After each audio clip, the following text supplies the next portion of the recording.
하나님 나라의 비유 중에 겨자씨와 누룩의 비유입니다. 조금만 음을 높여주실래요? 하나님의 나라는 겨자씨와 누룩과 같습니다. 겨자씨는 아주 작은 씨입니다. 근데 그 작은 씨를 뿌리게 되면 자라서 나무로 성장하고 새들이 와서 깃들일 정도로 큰 나무가 됩니다. 누룩도 적은 양을 밀가루에 넣고 반죽에 넣게 되면 시간이 지나서 크게 부풀리게 됩니다. 지금 이 땅에 임한 하나님의 나라는 겨자씨와 같이 성장하고 누룩과 같이 성장한다. 주님은 말씀을 하십니다. 하나님의 나라는 이 땅에 이미 임했고 또 장차 완성되어질 나라입니다. 근데 오늘 본문은 이 땅에 임한 하나님의 나라의 성장에 대한 말씀입니다. 이 땅에 임한 하나님의 나라는 겨자씨가 자라서 나무가 되는 것과 같이 성장합니다. 그러니까 눈에 보이도록 외적인 성장과 확장이 있는 나라임임을 오늘 비유를 통해 말씀을 합니다. 또 내적으로 누룩이 질적인 변화와 성장을 통해 빵을 만들어내는 것처럼 이 땅에 임한 하나님의 나라는 사람을 질적으로 변화시켜서 성장시키고 새롭게 하는 나라임임을 주님은 말씀을 하십니다. 오늘 이 본문의 비유를 생각하면서 왜 주님께서 이런 비유를 제자들에게 하실까, 우리들에게 하실까, 여러분 한번 생각해 볼 필요가 있습니다. 예수님께서 이 비유를 말씀하실 때 시점은 이미 사역을 제자들과 함께하던 사역의 중반기 시점입니다. 예수님께서 말씀하시고 사역을 행할 때 하나님의 나라에 대해서 말씀하셨고 많은 이적과 기적을 베풀었습니다. 그런데 이 땅에 임한 주님과 함께 임한 하나님의 나라는 그렇게 우리가 생각하는 것만큼 영광스럽게 장엄하게 크게 멋지게 성장하지는 않았습니다. 제자들은 그러한 모습을 바라보면서 내면 속에 어쩌면 실망감, 낙심함이 분명히 있었을 것입니다. 이것은 오늘 우리들도 똑같이 느끼는 마음이기도 합니다. 주님께서 이 땅에 오셔서 이루어진 이 하나님의 나라가 너무 작고 미미하고 보잘것없게 느껴지는 경우가 종종 있잖아요. 현실의 교회를 보게 되어지면 점점 문을 닫고 전도가 안 되고 점점 실망스러운 징조들이 우리에게 많이 보이고 있지 않습니까? 그래서 기독교의 미래가, 교회의 미래가 암울하게만 느껴지는 현실이잖아요. 챗GPT에 제가 앞으로의 기독교의 미래가 어떻게 될까 하고 질문을 한번 해봤습니다. 2022년 기독교인 미국의 퍼센테이지가 64%인데 챗GPT에서는 2070년에 기독교의 퍼센테이지가 54%까지 줄어들 것이다. 그렇게 대답을 했습니다. 그런데 그 챗GPT에서 이야기하는 바는 Z세대와 M세대, 즉 신세대들이 교회에 더 밀려올 것이다. 떠나지 않고 교회에 더 출석할 것이다. 그리고 젊은 층들이 더 전통적인 보수적인 신앙을 참여하는 쪽으로 늘어날 것이다.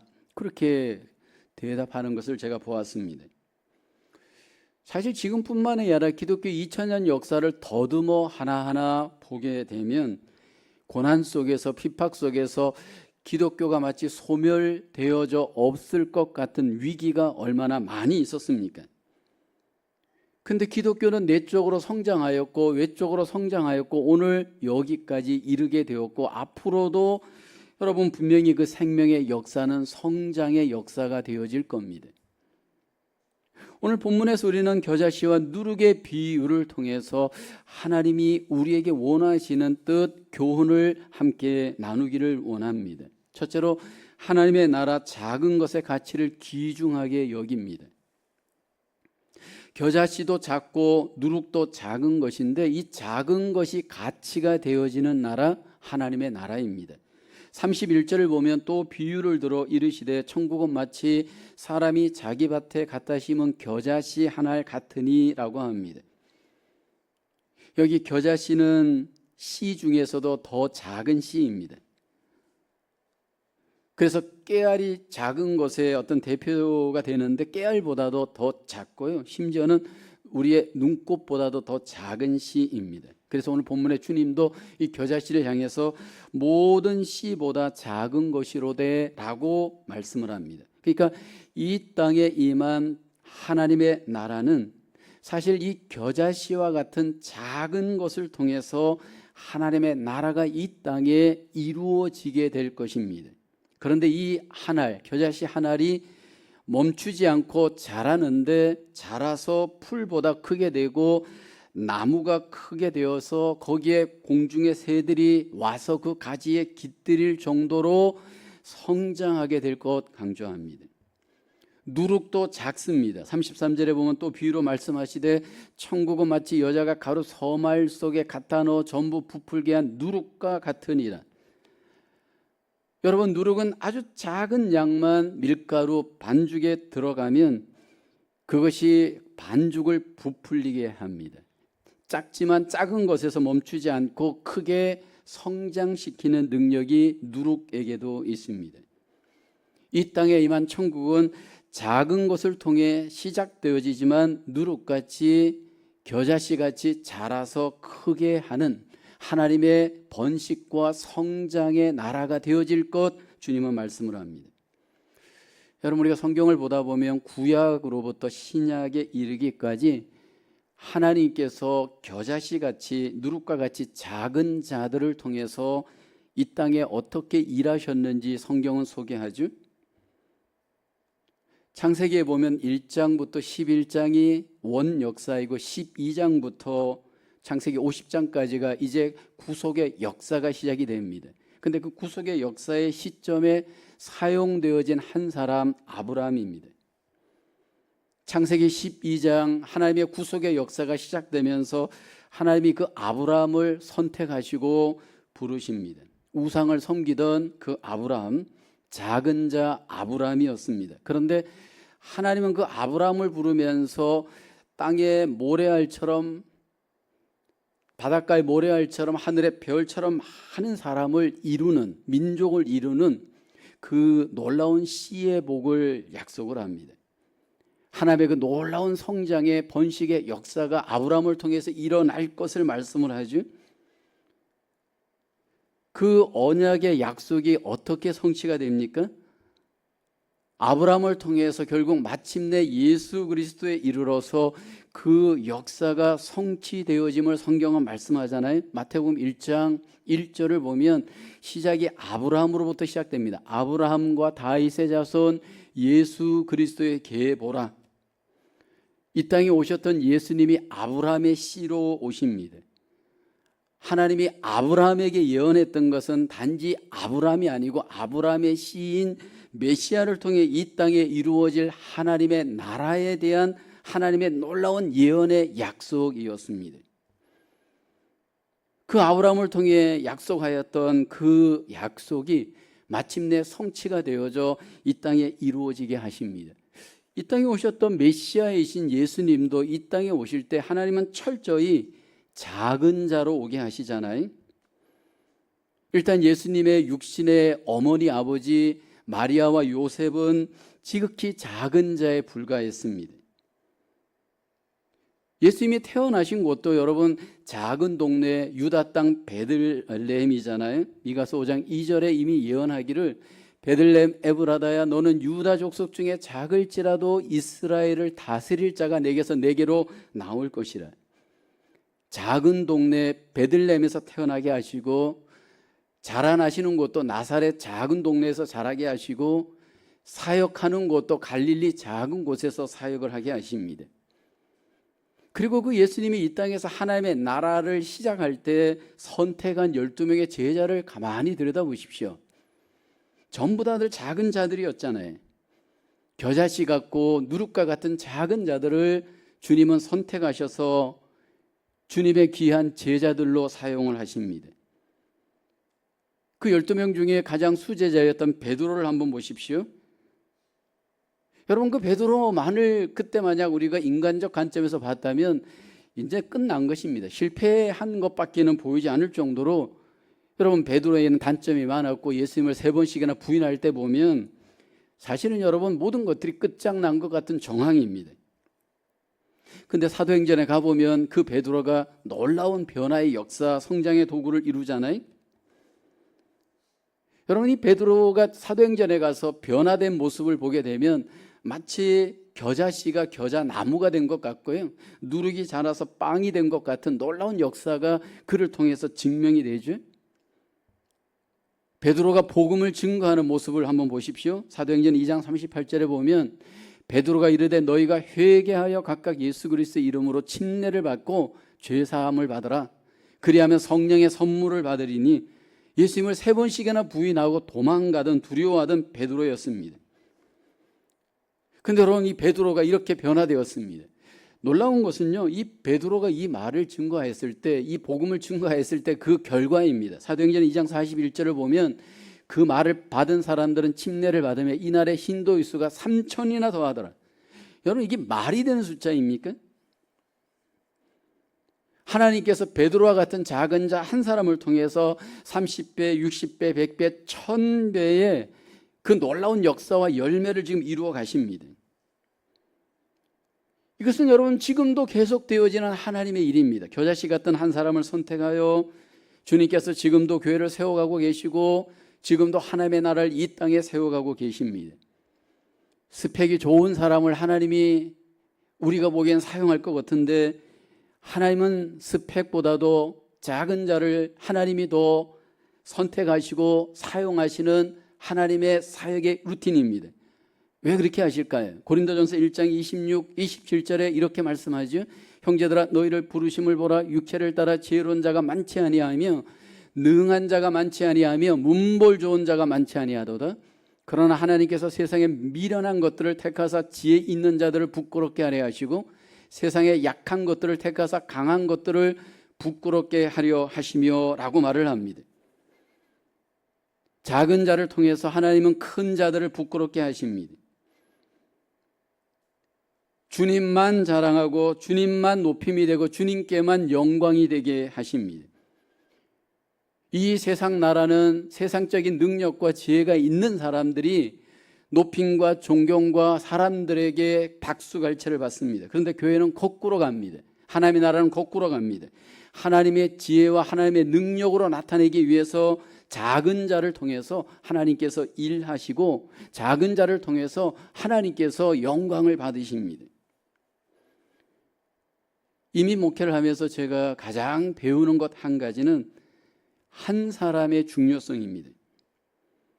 이민교회가 세워질 때를 보면 겨자씨 같은 한 사람, 누룩 같은 한 사람으로부터 시작이 됩니다. 여러분, 이 겨자씨 같은 사람, 누룩 같은 한 사람은 사람들이 보기에는 작은 자에 불과합니다. 근데 이 겨자씨 같고 누룩 같은 한 사람이 희생하지요, 헌신합니다. 그로 인해서 꾸준히 묵묵히 컨시스턴트하게 교회를 섬기면서 하나님 나라를 섬길 때 하나님의 그 한 사람을 통해 일하시는 것을 이민교회는 우리가 철저히 목도하잖아요. 오늘날 시대는 큰 것을 좋아하는 시대이고 큰 것이 인정받는 시대입니다. 큰 집을 좋아하고 큰 차를 좋아하고 뭐 큰 교회를 좋아하잖아요. 저도 큰 교회를 목회 이게 부목사로서 사역을 해봤는데 분명히 큰 교회 메리트 있습니다. 작은 교회가 감당할 수 없는 놀라운 큰 능력을 행할 수 있는 그 컨디션이 큰 교회에 있는 거 분명히 있습니다. 근데 여러분 기억해야 될 것은요, 하나님의 능력을 더 경험하길 원한다면 저는 작은 교회 속에서 하나님의 일하심을 더 생생하게 목도하는 것을 제 자신도 경험을 합니다.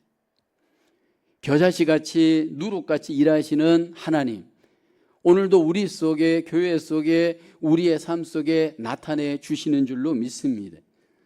저와 여러분 속에 겨자씨같이 누룩같이 작은 자를 통해 일하시는 복음의 은혜, 그 능력, 하나님의 나라의 위대한 역사가 우리들 속에 아름답게 경험되어져 하나님께 영광을 돌리시기를 주님의 이름으로 축원합니다. 두 번째로 하나님의 나라 외적인 성장 능력을 보여줍니다. 오늘 본문의 비유 중에 겨자씨의 비유는 하나님 나라의 외적 성장을 비유하는 말씀입니다. 마태복음 13장 32절에 보면 이는 모든 씨보다 작은 것이로도 여기 보면 자란 후에는 이라고 합니다. 여기 풀보다 커서 나무가 되매라고 말을 하죠. 여기 겨자씨가 여기 자라는데 풀보다 크고 또 커다란 나무가 되어지는 성장이 있을 것 말씀을 합니다. 여기 말하는 겨자는 마트에서 파는 겨자 채소를 말하는 것이 아닙니다. 겨자 나무가 있는데 자라서 4m, 10피트 이상 정도로 자라는 나무입니다.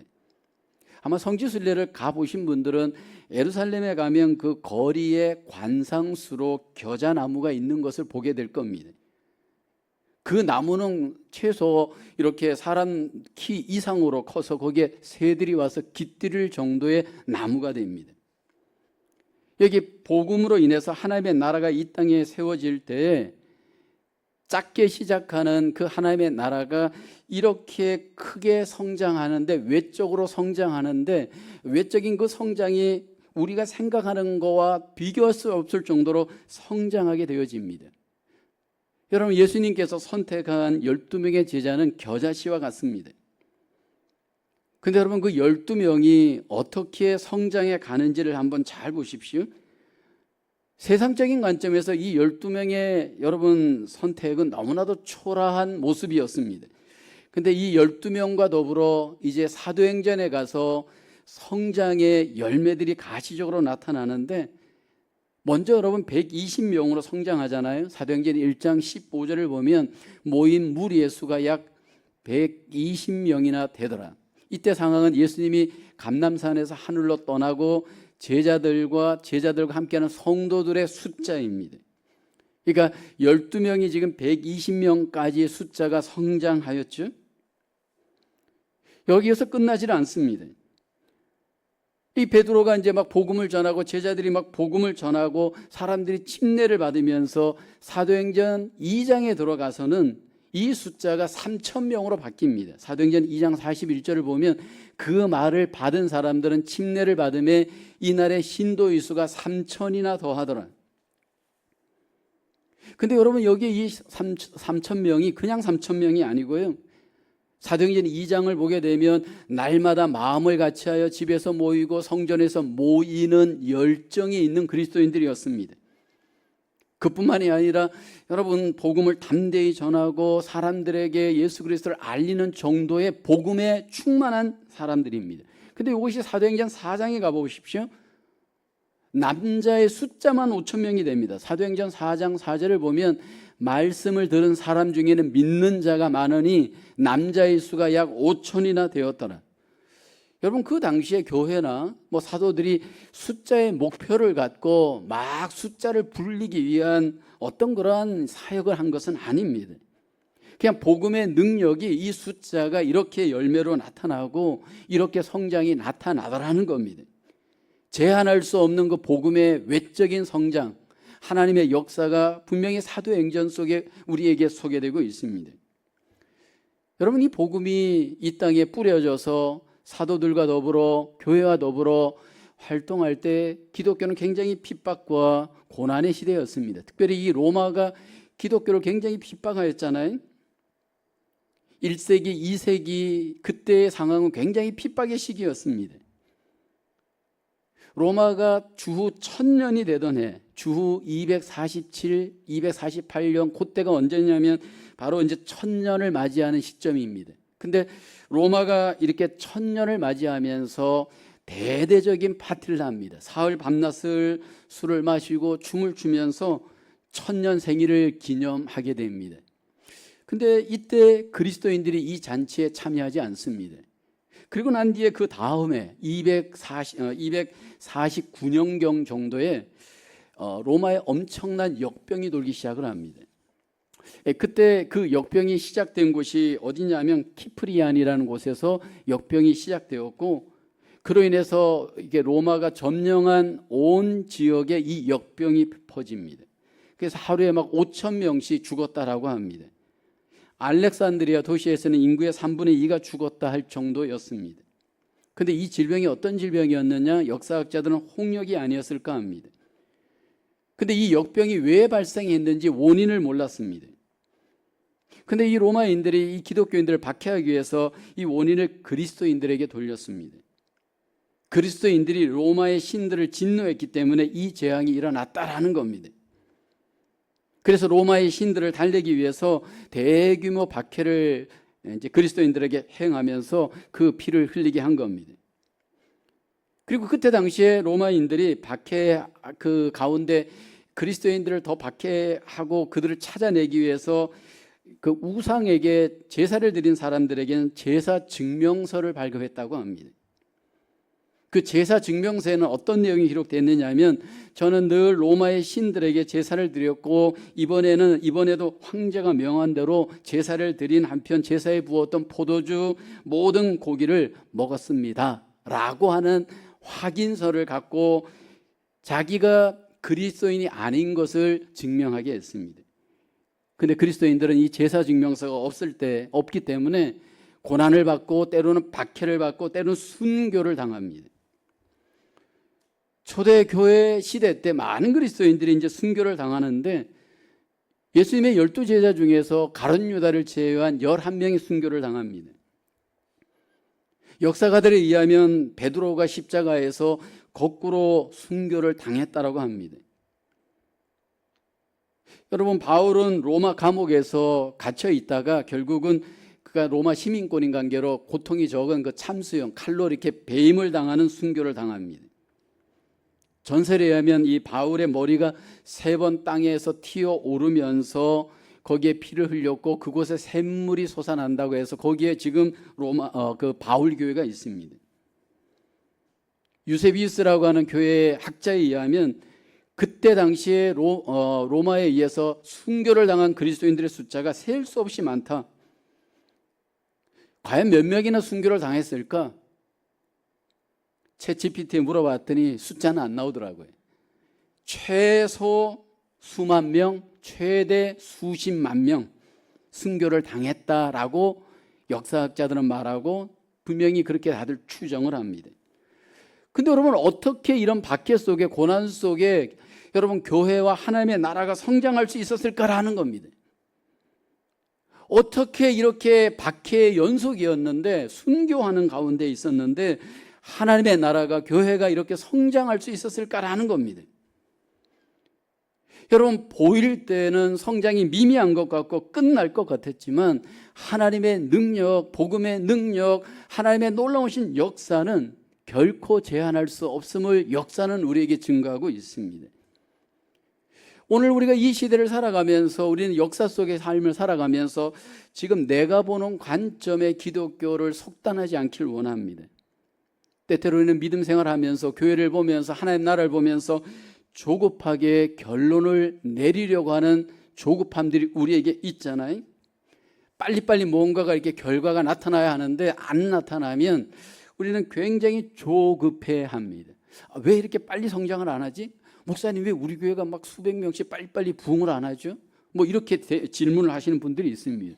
그러면 저는 그런 얘기를 하죠. 그건 하나님이 하나님의 때에 분명히 하시는데 우리는 최선을 다해서 인내하면서 하나님의 은혜와 능력을 기다리고 믿으면서 우리는 하나님 앞에 최선을 다하는 것뿐입니다 라고 말을 합니다. 겨자씨가 자라서 나무가 되어지는 과정, 성장하는 과정은 사실 여러분 우리가 보기에는 아무 일도 안 일어나는 것 같은 모습입니다. 그런데 그 안에 분명히 역사가 있고 때가 되어지면 그렇게 성장시키는 하나님의 능력이 그 생명 속에도 분명히 있습니다. 그래서 우리가 믿음 생활을 하면서요, 내가 교회 속에서, 하나님 나라 속에서 하나님께서 약속하신 이 언약이 어떻게 성취되었는가, 그 성취의 은혜와 그 복과 열매를 경험해 본 경험이 굉장히 중요합니다. 왜냐하면 그렇게 되면 확신에 거할 수 있기 때문입니다. 저도 개인적으로 이제 목회를 하면서 이 목회자에게 있어서 목회 경험이 좋은 것을 어떻게 경험했느냐? 하나님의 이 약속이 정말로 약속대로 성취되어져 열매로 경험하였느냐? 경험하지 못했느냐? 이 목회에 엄청난 영향을 미치는 것을 저도 경험을 했습니다. 제가 이제 처음 목회를 했던 곳에 그 영향을 목회에 굉장히 경험을 합니다. 저는 이제 한국에서 총신대학교 신학대학원을 졸업을 했는데 그때 3학년 때 제가 졸업식을 앞두고 그 면소재지의 아주 작은 교회에 지금 미국의 이제 빌리지 같은 그런 어떤 곳에 하나님이 저를 인도했습니다. 그곳은 어떤 곳이었느냐면 이제 한국에서 최초로 석탄 광산이 시작된 도시, 마을이었습니다.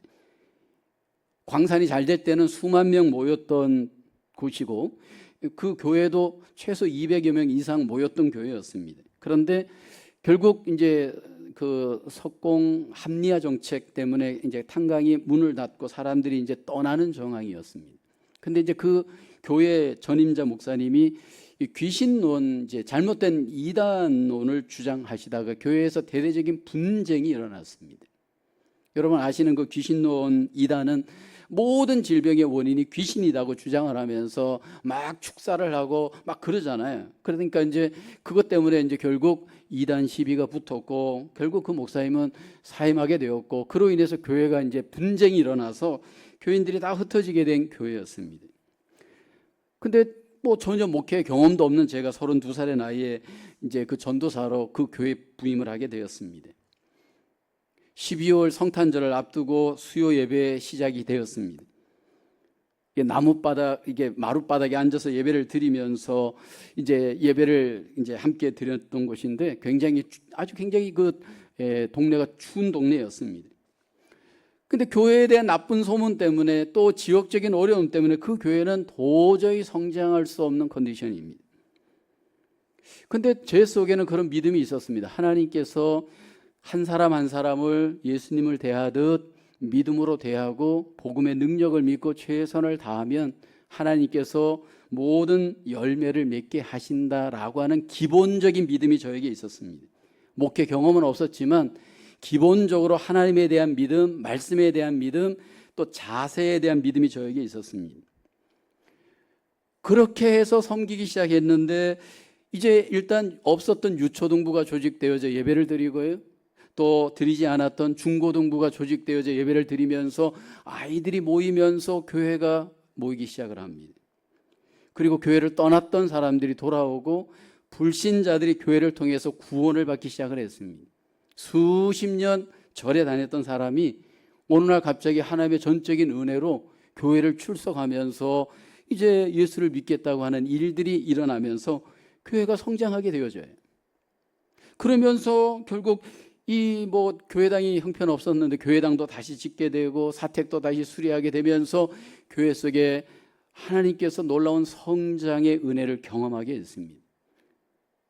목회의 기술로 한 것이 아니고 그냥 복음의 능력을 믿고 그냥 하나님의 뜻대로 최선을 다했을 뿐인데 하나님이 그렇게 일을 하신 거예요. 신학교 다니면서 엄청난 책을 읽고 많은 공부를 하면서 이런저런 이론은 배웠지만 실제적으로 내가 담임을 하면서 실제 현장 속에서 체험한 복음의 은혜와 능력은 내가 생각하는 것 이상으로 하나님이 열매를 맺게 하더라는 겁니다. 그러면서 그 이후에 저의 목회의 이 목회지의 첫 경험은 굉장한 영향을 주었습니다. 하나님께서 저를 전부 어려운 교회에 항상 저를 인도하셨고 그 인도한 어려운 교회에서 항상 하나님이 경험하게 하는 것은 성장의 은혜였습니다. 그런데 여러분 이것은 지금도 우리에게 동일하게 적용되어지는 현실입니다. 하나님께서는 이 땅에 하나님의 나라를 이루어갈 때 겨자씨와 같이 분명히 역사하셔서 외적으로 하나님이 성장케 하신 은혜가 분명히 있는 줄로 믿습니다. 그런데 여기서 한 가지 전제가 있습니다. 정말로 이 복음의 능력이 우리 속에 겨자씨와 같이 하나님께서 일하심으로 성장케 하고 열매를 맺는다라고 하는 믿음이 우리에게 있는가라는 겁니다. 대부분의 사람들은 그런 환경, 겨자씨와 같은 환경을 딱 보면 도망치려고 합니다. 겨자씨와 같은 환경이 오게 되어지면 핑계를 대고 떠나려고 합니다. 인내하고 충성하지 않고 인내하고 거기에서 헌신하기보다는 겨자씨와 같은 상황이 딱 나에게 오게 되어지면 빨리 피하려고 합니다. 그런데 하나님께서는 겨자씨와 같은 정황에서 자신을 겨자씨와 같이 내어드리고 인내하고 충성하고 헌신할 때 하나님께서 그곳에 역사하게 되어지는 것을 여러분 우리가 믿음으로 우리 속에 확신할 수 있기를 주의 이름으로 축원합니다. 이 시대에도 주님은 여전히 복음의 성장의 역사를 이어가십니다. 끝까지 포기하지 않고 우리 속에 믿음을 갖고 인내하면서 충성하면서 겨자씨와 같이 역사하시는 주님의 성장의 위대한 은혜와 열매가 우리 교회 공동체 속에 우리 개인 속에 아름답게 맺어지고 누릴 수 있기를 주의 이름으로 축원합니다. 두 번째로 하나님의 나라 내적인 성장 능력을 나타냅니다. 오늘 겨자씨는 외적인 성장의 비유로, 내적인 성장은 누룩의 비유로 주님이 말씀을 합니다. 마태복음 13장 33절 하반절 누룩의 비유에 전부 부풀게 한 누룩과 같으니라. 여러분, 누룩의 능력은 밀가루를 반죽을 부풀리게 합니다. 복음의 능력은 우리의 내면을 새롭게 체인지시키는 놀라운 변화의 능력이 우리 가운데 있습니다. 여러분, 이 누룩은 그 안에 효소가 있어서 밀가루 속에 들어가면 발효가 되어져 결국은 부풀려서 빵을 만들게 합니다. 그 효소는 우리의 눈으로 잘 안 보입니다. 그런데 여러분, 그 효소의 성장 능력은 너무나도 큽니다. 저는 어렸을 적 어머니가 해주던 이 누룩떡, 그러니까 옥수수 가루, 밀가루를 섞어서 이 빵을 간식으로 해줬던 적이 있습니다. 항상 이제 그 밀가루하고 그 옥수수 가루를 섞어서 누룩을 넣고 위에 이제 이렇게 천을 덮고 아랫목에 이렇게 좀 몇 시간을 두고 나면 이게 이렇게 부풀려 오릅니다. 그러면 그걸 갖고 시루에 쪄서 이제 떡을 만들어서 빵을 만들어서 저희 간식으로 주곤 했습니다. 근데 여러분, 그 맛을 잊을 수가 없습니다. 한국에 가면 차를 몰고 도로를 가다 보면 때때로 그 옥수수 빵을 길거리에서 팔아요. 그러면 순간 놓쳤다가도 저쪽에 가서 멈추고 가서 그 빵을 사고 그 떡을 그 밀가루 그 옥수수 그 떡을 사서 먹곤 했던 적이 있습니다. 여러분, 예수님께서 이 땅에 오셔서 이제 이 누룩과 같이 우리 가운데 일하시는 것을 보면요, 너무너무 놀랍습니다. 제자들 여러분 선택하여서 그들 속의 내면의 변화, 성장의 모습이 어떻게 나타나는지 우리에게 아주 잘 보여주는 경우이잖아요. 베드로를 보십시오. 3번씩 주님을 부인했던 인간적 베드로, 연약한 베드로, 실수가 많았던 베드로가 놀랍도록 누룩과 같이 변화되잖아요. 목숨을 걸고 담대하게 자기를 헌신하잖아. 이게 복음의 은혜요 능력입니다. 사도행전 4장 19절 20절에 보면 베드로와 요한이 대답하여 이르되 하나님의 앞에서 너희의 말을 듣는 것이 하나님의 말씀을 듣는 것보다 옳은가 판단하라. 우리는 보고 들은 것을 말하지 아니할 수 없다. 이렇게 같은 사람이 다른 사람으로 변화되었습니다. 여러분, 주님께서 우리 가운데 은혜로 일을 하게 될 때 내적으로 우리에게 어떤 역사가 있는지 하면 믿음의 놀라운 변화가 일어나게 합니다. 여러분, 우리 속에 믿음이 들어가면서부터 우리 속에는 놀라운 이제 변화가 일어나는데, 여러분 믿음이 그 안에 정말로 들어가게 되면 여러분 모든 것들이 새롭게 변화되어지도록 하나님이 일하십니다. 히브리서 11장 1절에 보면 믿음은 바라는 것들의 실상이요 보이지 않는 것들의 증거니라고 말을 하죠. 여러분, 믿음이라는 것은 바라는 겁니다. 근데 여러분, 믿음이 바라는 것에서 끝나질 않아요. 정말 믿음은 바라는 것들이 실상이 되게 하잖아요. 여러분, 믿음이라고 하는 것은 분명히 우리가 보이지 않는 것들을 마음에 분명히 바랍니다. 하나님을 우리가 바라요. 그런데 바랐을 때 하나님이 그 바란 대로 실상이 되어지도록 우리 속에 하나님이 일하시잖아요. 여러분, 효소가루, 이게 누룩과 같은 이 효소를 밀가루에 넣으면 그것이 우리 눈에는 잘 안 보여요. 근데 우리는 그것이 어떤 결과를 가져올 것인지를 이미 기대하고 바라잖아요. 그리고 바라던 대로 결국은 증거가 나타나잖아요. 우리 안에 믿음이 들어가게 되어지면 들어가고 난 뒤에 일정한 시간이 흐르면 반드시 부풀려져서 여러분 변화되어지는 누룩과 같이 우리 안에 생각을 변화시키고 감정을 변화시키고 의지를 변화시켜서 저와 여러분들 속에 새 사람으로 하나님 앞에 변하게 하는 놀라운 역사가 여러분 믿음 안에 있습니다. 그래서 이 복음으로 말미암아 변화된 사람, 하나님의 나라에 누룩과 같이 체인지된 사람들의 특징이 있는데 그 사람들은요 결국 그 믿음 안에서 예수님을 닮는 사람으로 하나님께서 변화시켜 갑니다. 에베소서 4장 13절을 보면 우리가 다 하나님의 아들을 믿는 것과 아는 일에 하나가 되어 온전한 사람을 이루어 그리스도의 장성한 분량이 충만한 데까지 이르리니 라고 합니다. 여러분 우리 안에 믿음이 들어가면 주님을 닮는 사람으로 변화되게 하십니다. 장성한 분량이 충만한 데까지 이르도록 우리를 계속해서 변화시켜 갑니다. 그래서 우리 속에 여러분 복음의 능력이 누룩과 같이 우리를 변화시킬 때 우리에게 나타나는 주님의 장성한 분량의 모습은 궁극적으로 두 가지의 모습이 나타납니다. 에베소서 4장 15절에 보면 오직 사랑 안에서 참된 것을 하여, 하나는 사랑의 모습이고 하나는 참된 진리의 모습이. 그래서 우리 속에 그러한 사랑의 사람, 진리의 사람으로 하나님이 우리를 변화시켜 가십니다. 근데 여러분 이것이 우리의 능력이 아닌 우리 안에 계신 성령 하나님의 능력이 저와 여러분들을 그렇게 변화시켜 가십니다. 여러분 누룩이 밀가루에 들어가면요 필연적으로 변한다니까요. 눈에 보이진 않지만 그 안에 누룩이 있으면요 필연적으로 변화해서 여러분 그게 부풀려져서 반드시 여러분 빵을 만들어냅니다. 그런데 복음이 우리 안에 들어가면 반드시 하나님은 우리 안에 놀라운 변화의 역사를 이루어 가십니다. 빌립보서 1장 6절에 보면 너희 안에서 착한 일을 시작하신 이가 그리스도 예수의 날까지 이루실 줄을 우리는 확신하노라.